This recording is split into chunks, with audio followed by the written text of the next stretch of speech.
mais um painel para que nós possamos encerrar aqui os debates. Que dia importante, um dia inesquecível para a esfera. Teremos agora desafios e oportunidades para os estados. Eu chamo, portanto, ao palco o governador do estado de São Paulo, Tarcísio de Freitas. E também chamo ao palco o governador de Goiás, Ronaldo Caiado. Por favor, senhores, podem subir, por gentileza. Ali pelo cantinho esquerdo do palco, por gentileza, ali, governadores. A gente tem ali a escadinha. E vamos agora para o nosso último painel. Eu peço a gentileza dos senhores e senhoras que possam ir até as suas cadeiras para que nós possamos dar continuidade aqui ao evento. Pode ser? Se vocês puderem ali se acomodar em seus lugares, depois de pegar um cafezinho, para que nós possamos continuar aqui com o nosso evento. Mais um seminário Brasil Hoje, da Esfera Brasil. Vamos em frente então? Por gentileza, em seus lugares. Quem for se acomodar, por favor, para que nós possamos continuar. Obrigada mais uma vez aos governadores aqui presentes, governador de São Paulo e também de Goiás, e o William Vac agora mediando mais um painel. Boa tarde, novamente boa tarde a todos, particularmente ao Tarcísio e ao Ronaldo Caiado, dois personagens políticos que eu tenho o prazer de ter um contato sempre muito próximo e cuja capacidade política e de avaliação na realidade sempre me incitam a fazer perguntas boas. Se elas consigo fazê-las é outra história. Nós temos, pessoal, meia hora. Então, eu vou dar um ritmo de televisão, tá? Meia hora. Vocês dois são hiper treinados em matéria de manter, de timekeeping e time management. Então, começando por você, Caiado, que conselho você daria a um candidato de centro-direita hoje?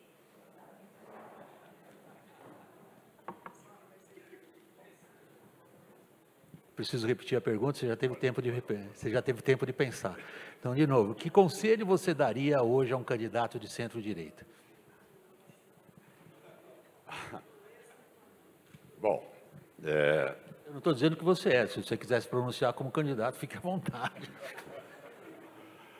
Não, eu acho que este assunto é um assunto que ele vai tomar conta da pauta, vai ser discutido, tá certo? Eu acho que a pauta mais relevante agora, Vac, nós sabemos quais são as prioridades que estão aí, então nós sabemos apresentar soluções para elas.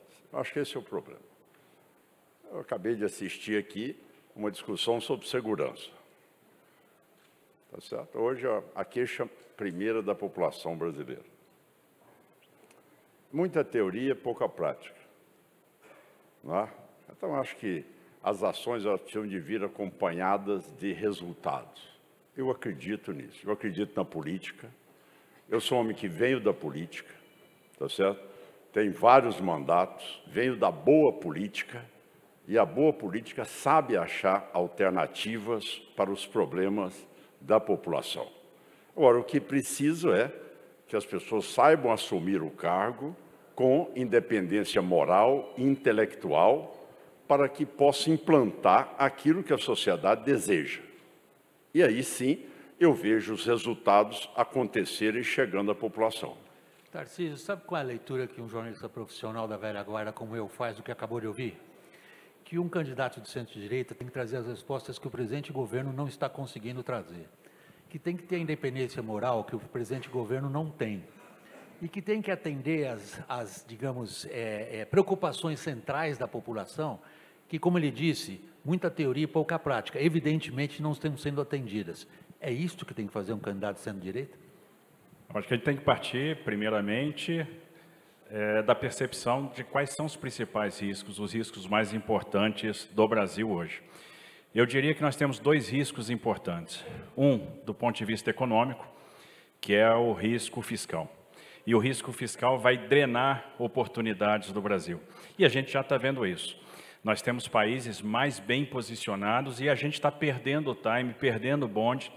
Observe, o mundo está se reorganizando em termos de cadeias globais de produção. Quem apostou na desinflação americana errou, a taxa de juros lá está alta.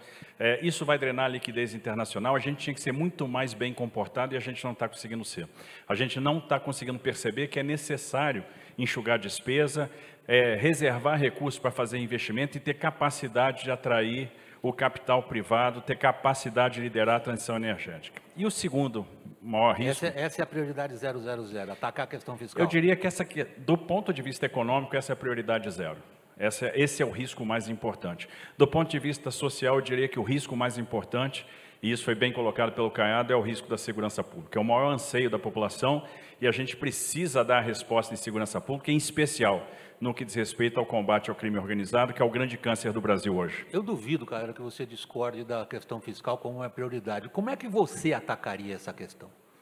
Olha, é muito fácil, até porque quando eu assumi o governo do estado de Goiás, eu estava no CAPAG-C, caminhando para CAPAG-D, uma dívida de 6 bilhões e 600 milhões de reais, 4.800 fornecedores sem receber, 2 folhas de pagamento sem pagar, e a partir daí eu comecei recorrendo ao Henrique Meirelles, e ele disse a mim, olha, infelizmente não tem nada a comemorar a sua vitória para governador. Essa foi a realidade, essa é a radiografia que eu recebi do estado de Goiás. E veja bem, rapidamente nós incluímos o estado no regime de recuperação fiscal, o estado foi rapidamente pagando todos os seus credores, o estado é rico, Goiás é um estado rico, o Brasil é um país rico. Rapidamente, na hora que você colocou técnicos, com todo o respeito que eu tenho aos políticos, chamei pessoas preparadas, muitas até de fora do meu estado, nada contra meus conterrâneos, mas que tivesse ali independência para agir em cada uma das secretarias, regularizamos tudo aquilo. Goiás tinha, tá certo, 4 cidades entre as mais violentas das 10 no país, tá certo, aonde, como foi dito aqui no painel anterior, o cidadão, para entrar, tinha que pagar pedágio, as pessoas tinham total monopólio ali sobre aquela região. A partir daquela situação toda, Goiás evoluiu rapidamente, foquei em cima da segurança pública, deixei claro, como ordem minha, no primeiro dia de governo, o bandido muda de profissão, muda do estado de Goiás, com ordem determinada a todas as minhas forças de segurança, determinando ali onde você tinha quadrilha de roubo de cargo, roubo de carga, roubo de propriedade rural, roubo a banco, roubo a cofre, a carro forte, tudo isso. Nunca mais se teve um roubo a banco, nunca mais se teve um roubo a carro forte, nunca mais se teve uma situação de novo cangaço no estado de Goiás. Nunca mais aconteceu isso em 5 anos do nosso governo. Para isso é preciso que as pessoas assumam essa responsabilidade. Quando a gente assiste aqui um seminário que diz, olha, realmente tem muitos territórios que nós não podemos caminhar. Ou é o Estado Democrático de Direito, ou não é o Estado Democrático de Direito. Ou seja, o governador, o governo tem que estar em todas as áreas. Não tem negócio de esse limite de A, de B ou de C. E outra coisa importante é nós termos ali um controle das penitenciárias. O momento que mais eu consegui jogar a queda da criminalidade no estado de Goiás, foi a hora que eu determinei, fiz construções rápidas, o que nós não temos repasse nenhum do governo federal, dinheiro mínimo, irrisório, não temos nenhum apoio, não tem fábrica de arma, não tem refino de cocaína em Goiás, e a maioria dos crimes são todos nesse porte, como também lavagem de dinheiro. Então, isso tudo, nós precisávamos de um suporte maior. Uma política única no país é bobagem.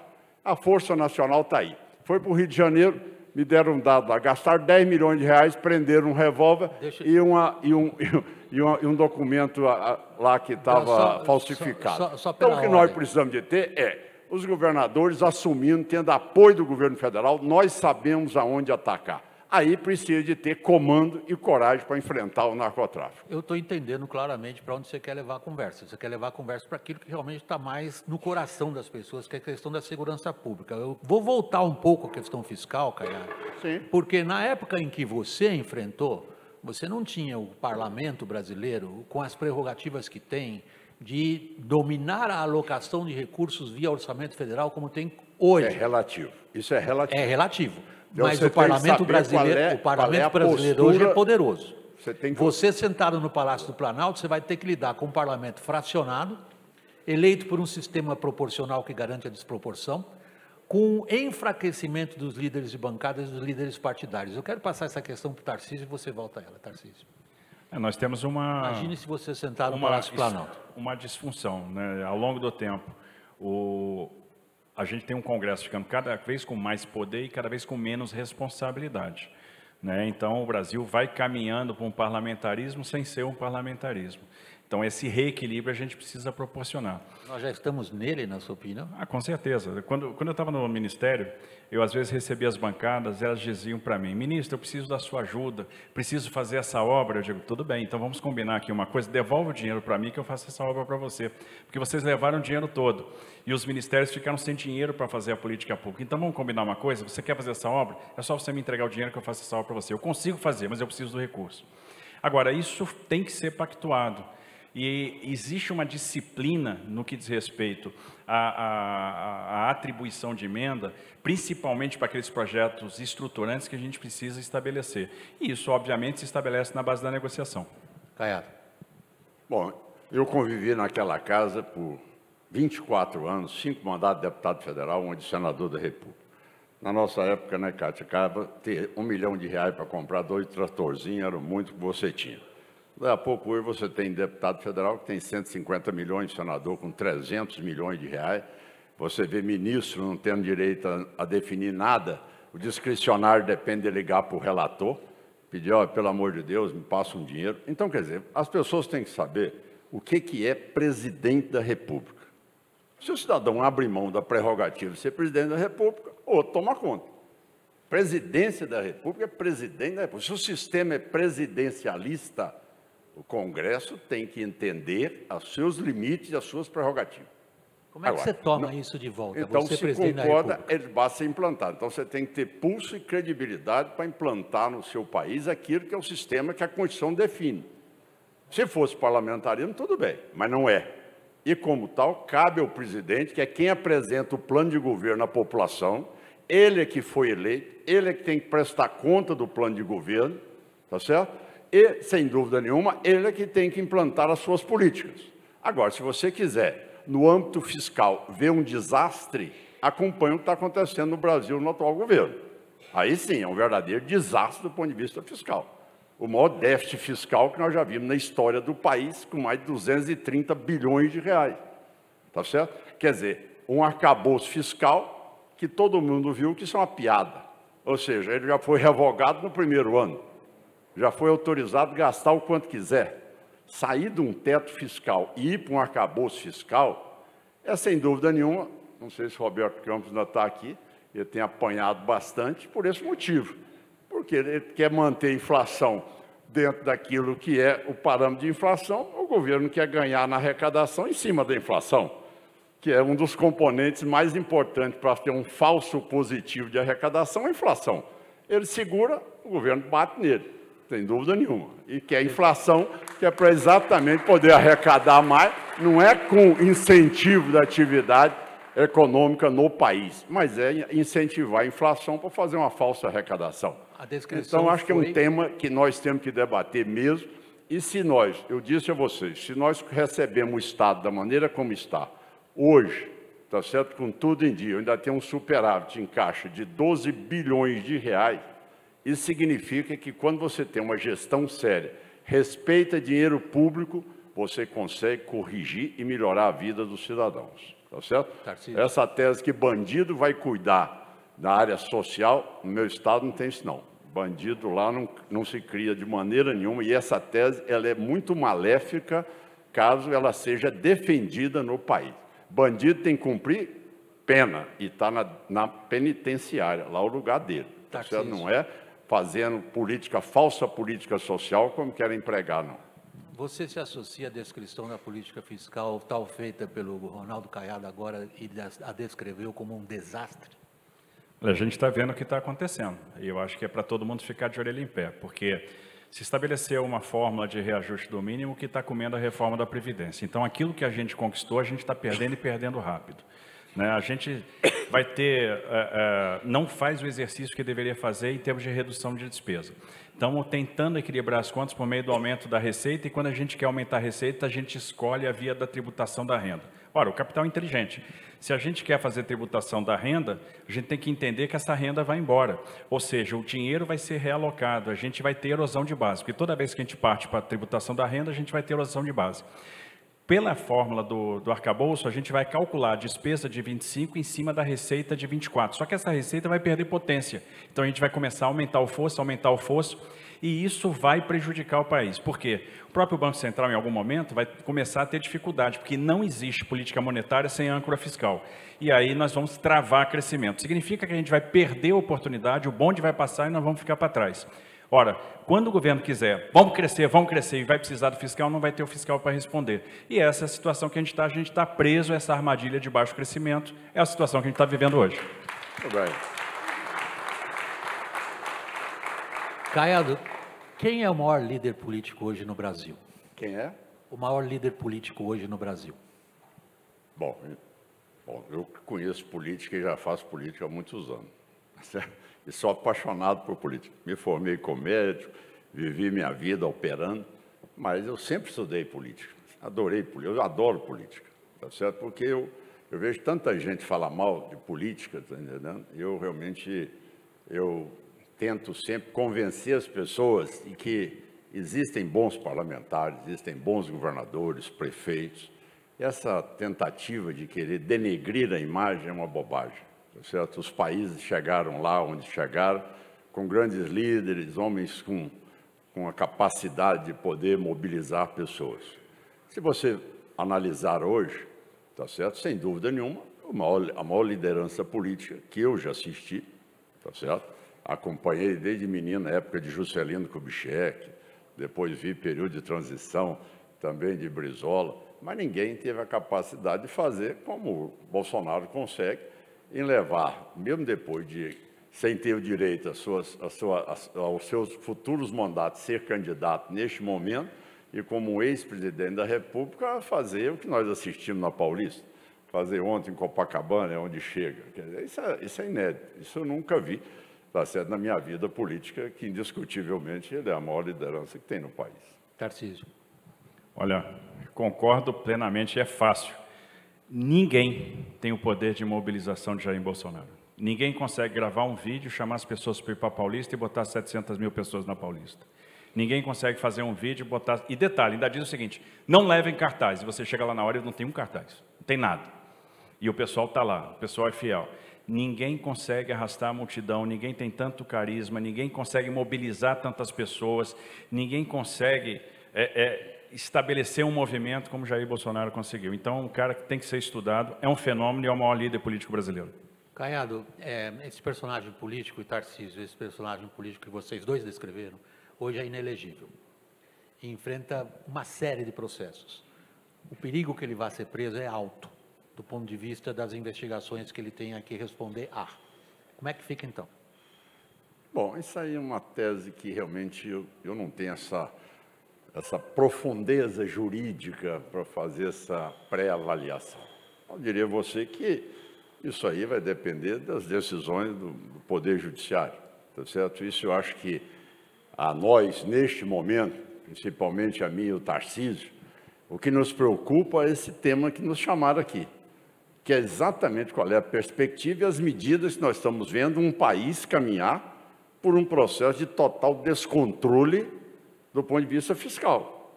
Um arcabouço que, pergunto, qual é o empresário que acredita mais no arcabouço? Tem alguém aqui que acredita no arcabouço? Que mudou de regra?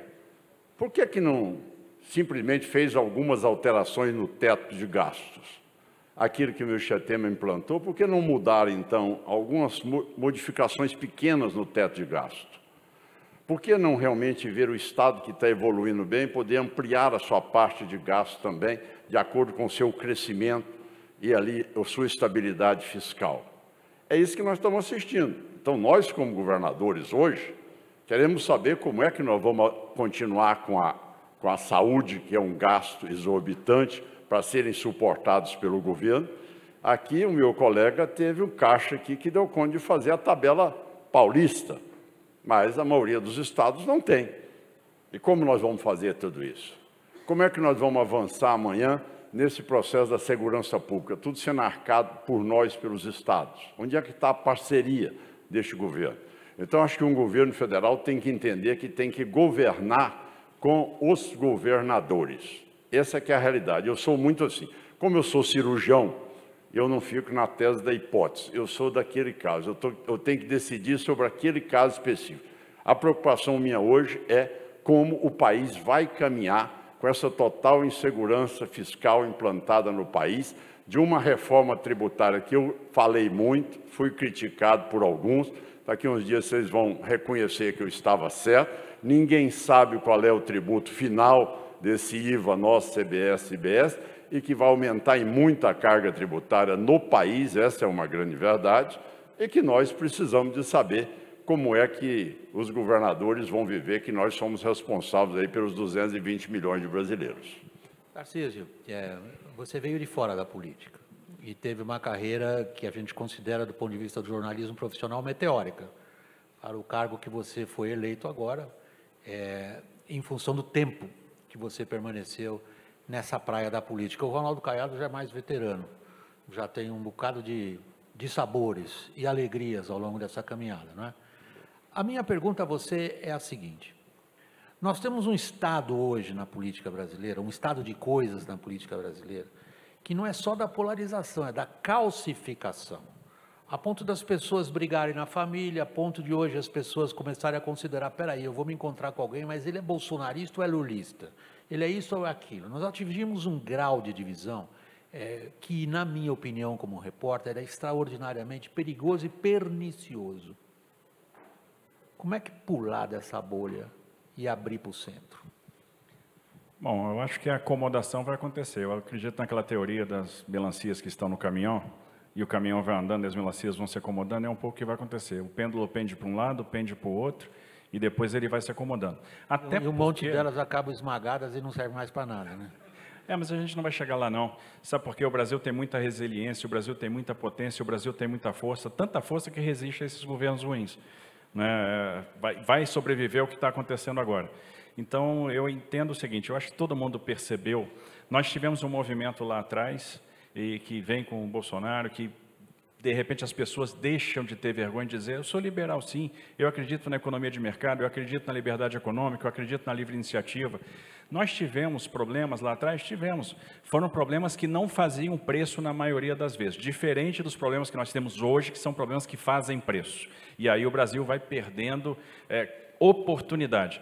Então eu acredito que as coisas vão se acomodar. Eu acho que a gente tem hoje uma centro-direita muito mais preparada, que aprendeu com os erros, capaz de direcionar o Brasil, apontar a direção correta e colocar o Brasil num caminho de prosperidade, num caminho de liberdade econômica, num caminho pró-iniciativa privada, num caminho que vai fazer política social com mais inteligência. Até porque para você fazer política social, você tem que ter recurso. E para ter recurso, tem que ter apreço pelo fiscal. E eu acho que a gente vai chegar lá. Tarcísio, quando a gente olha hoje a briga política, Tarcísio, Bolsonaro vive de Lula e Lula vive de Bolsonaro.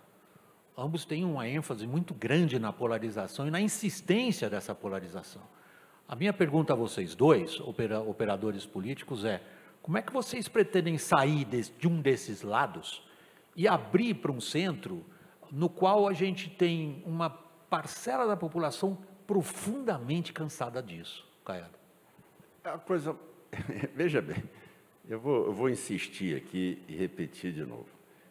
Esse fato está sendo criado por quê?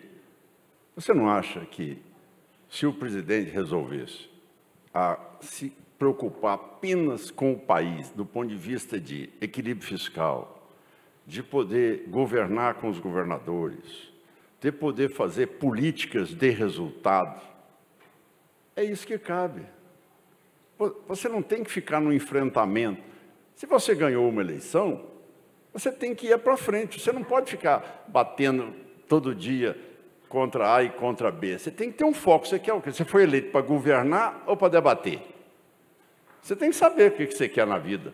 Você quer ser presidente para quê? Eu quero ser presidente para governar. Então, você quer ser presidente para governar? Vamos fazer o governo funcionar, vamos fazer a educação ter resultado, vamos fazer aquilo que o Brasil precisa, uma educação de qualidade, investir em talento, tecnologia, na inovação, vamos dar apoio aos empresários para poderem acreditar no Brasil, vamos fazer o Brasil não ser competitivo com o empresário para ter que financiar toda a dívida dele lá no Banco Central para poder fazer o juro cada vez aí difícil para o empresário sobreviver. Vamos fazer com que tenha segurança pública, vamos assumir essa pauta da segurança pública, Como é que você pode imaginar, ah, não, ali você não pode entrar. Mas vem cá, em que país eu estou? Não, no Brasil, mas ali é do PCC. Não, ali é do Comando Vermelho. Ali é da facção tal. Mas o que é isso? O que é isso? Então, a pauta do presidente não pode ser de bate-boca para lá e para cá. A pauta do presidente é de fazer as coisas acontecerem. É por isso que, quando eu ganhei a eleição, eu tinha 10 deputados em 41. Eu tinha 14 prefeitos em 246. Eu chamei todo mundo e disse, o problema não é meu, não, o problema são de todos nós. Prefeito, Tribunal de Justiça, Ministério Público, Defensoria Pública, Tribunal de Contas. Botei todo mundo na mesa e disse, olha, todos nós temos que resolver. Eu consegui pagar a folha de pagamento com os poderes que abriram mão de parte do 10º. Nunca existiu isso em Goiás. Mas no momento que você vê que o resultado é este, você sai dessa polarização. Essa polarização é um ciclo vicioso que só faz simplesmente tentar, muitas vezes, dizer o seguinte, olha, eu não consigo fazer isso porque fizeram aquilo. Não adianta, você tem que parar com essa história, você tem que ir para frente, vaca. Você tem que governar, é para você atingir o seu objetivo. A hora que você atinge o objetivo, a população vai ficar ligada, falar, ó, realmente esse governo aqui está fazendo o que a população deseja. Ninguém quer briga, o cara quer resultado na vida dele, quer emprego, quer renda, quer melhoria, quer condições sociais melhores, quer saúde. Quer dizer, por que que, por exemplo, eu ganhei uma eleição em Goiânia, em reeleição, nunca um governador ganhou. Sabe qual era a pauta? A senhorazinha que ia para o posto de ônibus dizia, nunca na vida eu fui para o ponto de ônibus sem ser assaltada, sem bater em mim e tudo mais. Posso levar meu neto na praça, posso sair o fim de semana, que ninguém rouba a minha casa. Isso foi a pauta. Veja bem, segurança pública, ganhei uma eleição na capital com a margem ampla de voto. Então, esse é o resultado. Enquanto ficar esse para lá e para cá, não adianta. O Brasil fica aí, caudatário de Vietnã, Camboja. Daqui a um dia nós estamos perdendo, não sei para quem mais. Daqui a um dia... Aqui em perto nós estamos perdendo já. Eu tenho certeza que você deu esse conselho ao Bolsonaro lá atrás. Eu não sei se ele ouviu. Tarcísio, como é que você sai da bolha? A gente vai sair, observe. O Caiado falou uma coisa interessante, é uma coisa que eu queria falar. Como sair dessa polarização que é exacerbada e deletéria? Vocês estão colocando a pergunta, mas eu acho que não é uma responsabilidade simplesmente dessas duas maiores personalidades políticas que estão aí hoje em atividade. Essa responsabilidade é de todos. A gente não vai ter polarização se a gente não quiser que tenha polarização e se a gente começar a olhar um objetivo, começar a olhar realmente quais são os principais problemas. Essa responsabilidade é do Judiciário, essa responsabilidade é do Parlamento, essa responsabilidade é da mídia. Você fala Judiciário, você está pensando no STF? Sem dúvida nenhuma, porque a cabeça do Judiciário é o STF. Então, todo mundo tem que começar a fazer gesto, todo mundo tem que começar a descomprimir. Mas em que medida, na sua visão, o STF está ajudando a polarização? A gente tem que ter uma porta de saída. Para a gente tem que ter uma porta para de a polarização saída. Ou para o que o STF faz? Não, a gente não pode mais conviver com a pressão que existe. Está na hora de começar a descomprimir, está na hora de começar a ser razoável, está na hora de começar a pressão que você diz é a pressão que vem do STF? Também. Se todo mundo não fizer a sua parte, a gente não vai sair da polarização. Se a polarização é deletéria, e a gente concorda com isso, se a população é exacerbada, e a gente concorda com isso, todo mundo vai ter que contribuir para isso. A imprensa vai ter que contribuir, o STF vai ter que contribuir, o Congresso vai ter que contribuir, porque a gente vai ter que começar a se perguntar o seguinte, o que a gente quer como sociedade? E o Brasil vai ser o que a gente quiser ser. Até porque crescimento é uma questão de atitude. E se a gente quiser ter atitude de crescimento, a gente vai ter, a gente vai conseguir e a gente vai superar essas mazelas. Que distância a gente está de um entendimento geral desse tipo, como o Tarcísio disse, Caiado? Eu vou dizer a você o seguinte, eu acho que a gente precisa de estudar muito, ler muito. Eu, era menino ainda, convivi com Juscelino Kubitschek. Então, naquela época, quando Juscelino foi eleito, tá certo? Era o maior acirramento no Brasil, PSD, UDN, naquela época. E aí o Juscelino foi eleito, aí resolveram derrubar o Juscelino Kubitschek. Jacareacanga, também Aragarças, aí fizeram a revolução, a aeronáutica resolveu derrubar o Juscelino Kubitschek. Bom, contornou-se o problema, Juscelino Kubitschek, olha, vamos pacificar tudo, calma, eu não quero briga, vamos deixar tudo em paz, deixa eu trabalhar. E foi esse homem que deu conta de fazer esse desenvolvimento todo, aparecer o centro-oeste, o norte do país. Então ninguém governa brigando, ninguém governa nesse clima de acirramento, tá certo? O presidente hoje tem que governar com o espírito que Juscelino Kubitschek teve, tá certo? De poder cada vez mais se preocupar com matérias que são relevantes. Onde é que está a nossa reforma administrativa? Onde é que está o nosso equilíbrio fiscal? Onde é que está a situação nossa de uma reforma tributária que nós perdemos aí o bônus demográfico e 54% da população se envelheceu nesses últimos 12 anos? Onde é que nós vamos parar? Então, sinceramente, Wack, eu acho que se a continuar esse nível de debate, o penalizado vai ser a população brasileira. Você não tem a dúvida. Se continuar fomentando isso e levar isso para mais 2 anos, aí, meu amigo, eu não sei o que é que vão criar para tentar ganhar uma eleição no país. Aí é perigoso.